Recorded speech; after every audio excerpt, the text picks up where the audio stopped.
Hi, welcome to lesson 1.3. This is European exploration in the Americas. Remember, our time period is 1491 to 1607. So when we're talking European exploration, we're going to be looking at what caused it, what countries, the who, what, where, when, and the why.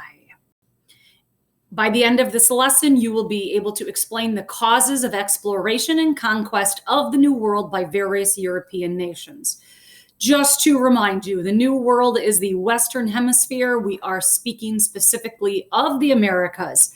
Europe is considered to be the Old World. When we say various European nations, we are referring predominantly to Spain and Portugal. England and France and other European countries did colonize, and they were building up some of their resources. But for our purposes, we are going to be focusing predominantly on the Spanish exploration in later units of study.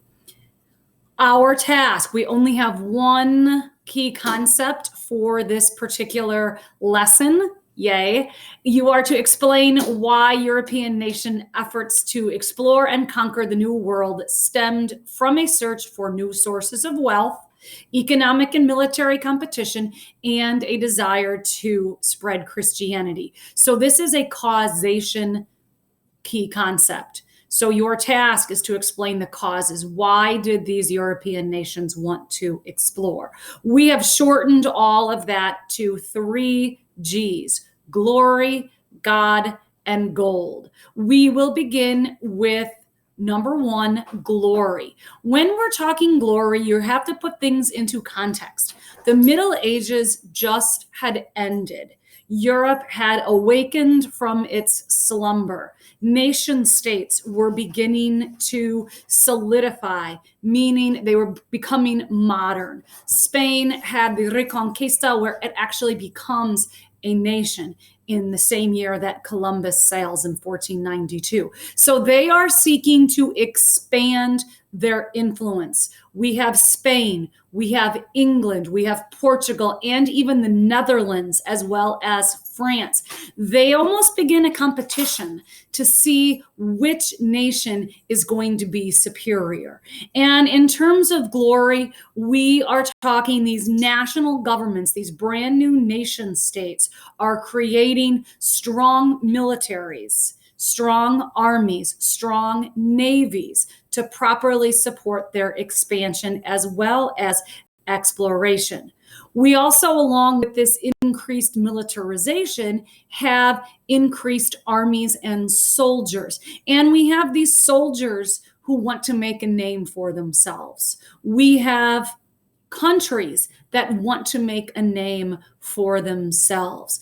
And they want to promote and publicize their exploits, often naming newly discovered lands after themselves. So there is this idea of personal as well as national manifestation of glory. How can you glorify yourself? How can you get down in the history books? How are you going to be remembered?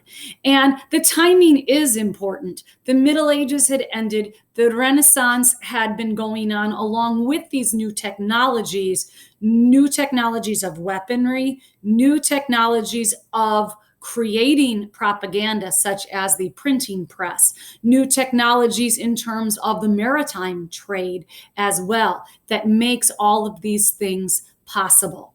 Moving on to number 2, gold. The more money, gold bullion that a nation has is how wealthy it is. So we are talking acquisition of precious metals, gold and silver. And the more that they have, the more powerful that they are. Then they can have more money to pay for bigger armies, better weapons, more ships. So the glory and the gold go hand in hand. They didn't have a lot of these precious metals in Europe. Europe had been heavily populated, deforested, overfarmed.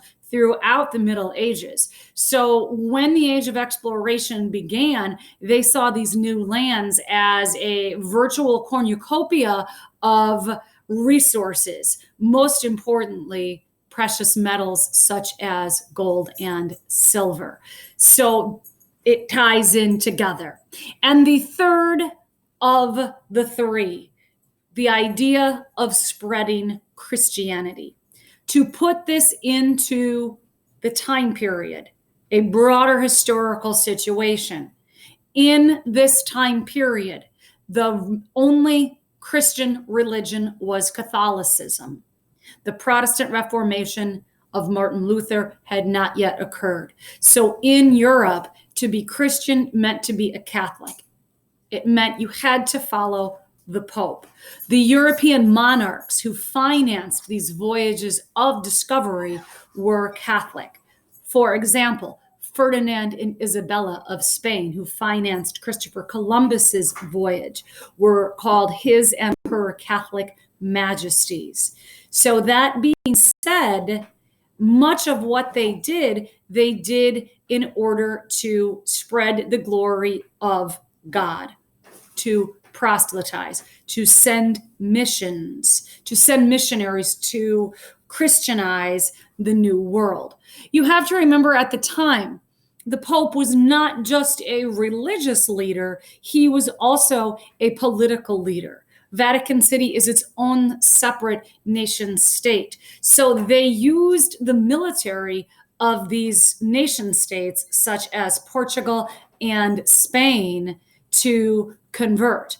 So these voyages of discovery, they would extract the precious metals in order to create more power for themselves, to create more of a name. But it was also seen as an attempt to save literally tens of thousands, hundreds of thousands of new souls, and to make them part of the Christian Catholic faith. So the three reasons that caused the European nations to explore the New World were glory, gold, and God.